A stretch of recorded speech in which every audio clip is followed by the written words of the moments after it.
चीन को लेकर बहरहाल जो आशंका थी वो सच साबित हुई। 3 महीने पहले 8 सितंबर को पूर्वी लद्दाख में भारत और चीन की सेनाओं ने पीछे हटने का फैसला किया था और उसके ठीक 3 महीने बाद चीन अरुणाचल प्रदेश में दादागिरी करने आ गया था, लेकिन भारतीय सैनिकों ने उसे अपनी जगह पर पहुंचा दिया। आखिर अरुणाचल प्रदेश पर चीन की बुरी नजर क्यों रहती है, अब आपको इसका जवाब दिखाते हैं। चीन भारत के कई इलाकों पर अपना दावा करता है, इसमें अरुणाचल प्रदेश भी शामिल है, जिसके पीछे चीन हाथ धोकर पड़ा है और उसे दक्षिणी तिब्बत कहता है। चीन का सबसे बड़ा दावा तवांग शहर को लेकर है। ये खूबसूरत शहर हिमालय की तराई में समुद्र तल से 3500 मीटर की ऊंचाई पर है, जहाँ पर 17वीं शताब्दी में बना हुआ बौद्ध मंदिर भी है, जो तिब्बत के बौद्धों के लिए एक पवित्र स्थल है। लेकिन सवाल ये है कि आखिर अरुणाचल प्रदेश पर चीन की बुरी नजर क्यों है? इस सवाल को समझने के लिए पहले आपको ये जानना होगा कि चीन अरुणाचल को लेकर कितना ज्यादा संवेदनशील है। साल 1962 में चीन ने अक्साई चिन के साथ अरुणाचल प्रदेश पर हमला बोला था।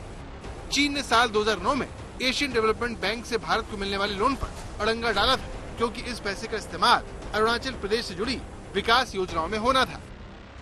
अरुणाचल प्रदेश को विवादित बताने के लिए चीन वहाँ के लोगों को स्टेपल वीजा देता है। इसी साल चीन ने अरुणाचल प्रदेश की 15 जगहों के नाम बदलने की उकसावे वाली कार्रवाई की, लेकिन इसके बावजूद सरकार पीछे नहीं हटी और भारत की तरफ से साफ साफ बता दिया गया कि चीन के इन पैंतरों से जमीनी हकीकत नहीं बदलेगी।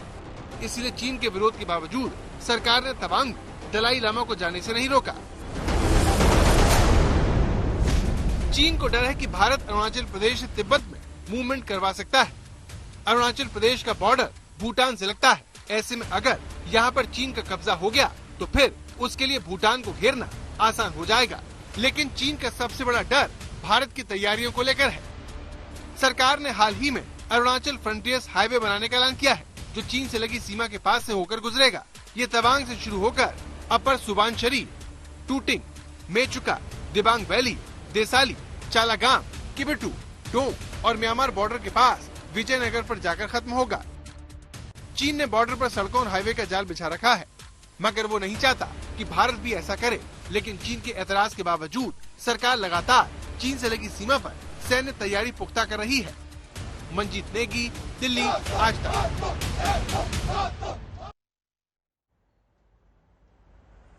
तो चीन की तरफ से ये जो समय समय पर इस तरह के दुर्भाव वाली कोशिशें होती हैं, उसके पीछे की वजह हमने आपको दिखाई कि अरुणाचल प्रदेश को किस नजर से चीन देखता है। लेकिन भारत की जो सेना है उसकी बहादुरी है कि चीन अपने मंसूबों में कामयाब यहां पर हो नहीं पाता है। जनरल कुलकर्णी, हम जिस तरह से ये पूरी हरकत देख रहे हैं चीन की कि उसकी जो सेना है वहां से 300 से लगभग उस संख्या में आगे बढ़े सैनिक उनके, अब जो समझौता है हम दोनों देशों के बीच उसके तहत यह तय है कि आप भाई गोली बंदूक का इस्तेमाल नहीं करेंगे। लेकिन अगर इस तरह की घटनाएं बार बार हो रही हैं कि घायल हो जा रहे हैं सैनिक, ऐसा कि उन्हें अस्पतालों में भर्ती कराना पड़ रहा है, और चीन के सैनिकों का तो बता रहे हैं कि हाथ वाथ उनके टूट गए, फ्रैक्चर्स उनकी बॉडी में बहुत सारे हो गए, तो इस तरह की जो घटनाएं, इसके पीछे चीन अब कोशिश क्या कर रहा है? उसे मालूम है कि भारत जिस स्थिति में है आज, उसे वो युद्ध नहीं कर सकता है। श्वेता, आपने खुद वहां पे जाके देखा कि भारतीय सेना का मनोबल कितना ऊंचा है, इस पे कोई शक नहीं है। चीन ने कभी भी तवांग का जो विलय भारत के साथ हुआ उसके बाद कभी भी कुछ नहीं कहा। अभी अचानक एक तरीके से अरुणाचल को दक्षिण तिब्बत कहना, तवांग को अपना हिस्सा कहना, ये सब चीन का प्रोपेगेंडा है कि भारत के ऊपर प्रेशर डालने के टैक्टिक्स हैं। हमने अपनी तैयारी रखनी है, इसमें कोई शक नहीं है।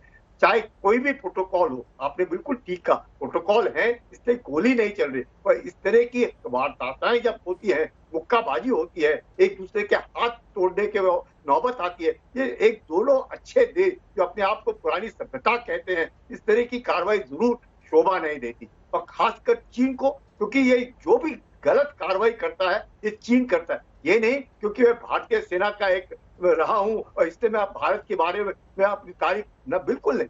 अभी आप ये देखिए, यांगसे का इलाका ले लीजिएगा, उसको मालूम है, मैं आपको जैसे बता रहा हूँ 99 से तो मैं खुद देखता आया हूँ। हर बार जब भी वो आते थे, एक हमने दीवार बना रखी थी, दीवार के बाहर वो बैठते थे, हम उन्हें कभी कहा नहीं, आए चाय पी और वापस चले गए। लेकिन अब इस तरह की दादागिरी करना ये गलत बात है।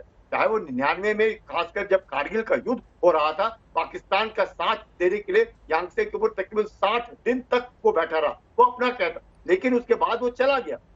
हर साल उसके बाद इस तरह की कार्रवाई चीन करता आया है। ये जो है, ये एक तरीके से साहस जो चीन को मिल रहा है, उसकी जो पॉलिटिक्स है और उसका जो पॉलिटिकल लीडरशिप है शी जिनपिंग के नीचे, उसके कारण उनको लग रहा है कि किसी भी प्रकार से भारत को जो है अपने दबदबे में रखा जाए, अपने ही एक हार्मोनियस जरूर के, लेकिन हार्मोनियस में भारत हमारे बीन बजाए, ना कि भारत को इंडिपेंडेंट डिसीजन ले सके। उससे ये कहा नहीं जा रहा कि G20 की प्रेसिडेंसी भारत के पास है, भारत के रिश्ते अमेरिका के साथ अच्छे हैं, भारत के रिश्ते रूस के साथ अच्छे हैं, चीन के अंदरूनी हालात कितने खराब हैं, चीन के रिश्ते बाकी देशों के साथ खराब हो रहे हैं, चीन की छवि जो है बाकी देशों के बनिस्बत खराब हो रही है। तो ऐसे हालात में किसी प्रकार से भी वो चीन जो है भारत के ऊपर दबाव डालने की कोशिश करता है, और यही कारण है कि जो हान पॉपुलेशन है, जो तकरीबन 95% आबादी है, जो ईस्टर्न कोस्ट के ऊपर स्थित है, तकरीबन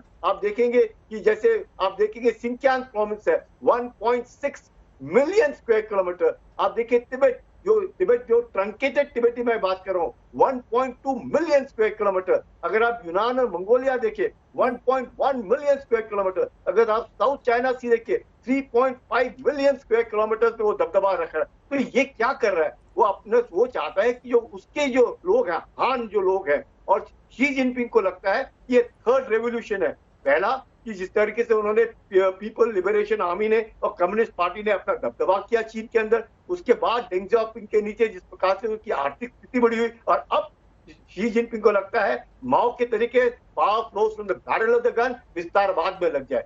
जो उसको लगता है उसका इलाका है वो उसको चाहिए। ये जो मनमानी है उसको लगता बहुत इलाकों के बारे में है कि ये उसका इलाका है, केवल भारत से नहीं बल्कि उसके अपने लगभग हर पड़ोसी से इस तरह की लड़ाई रहती है।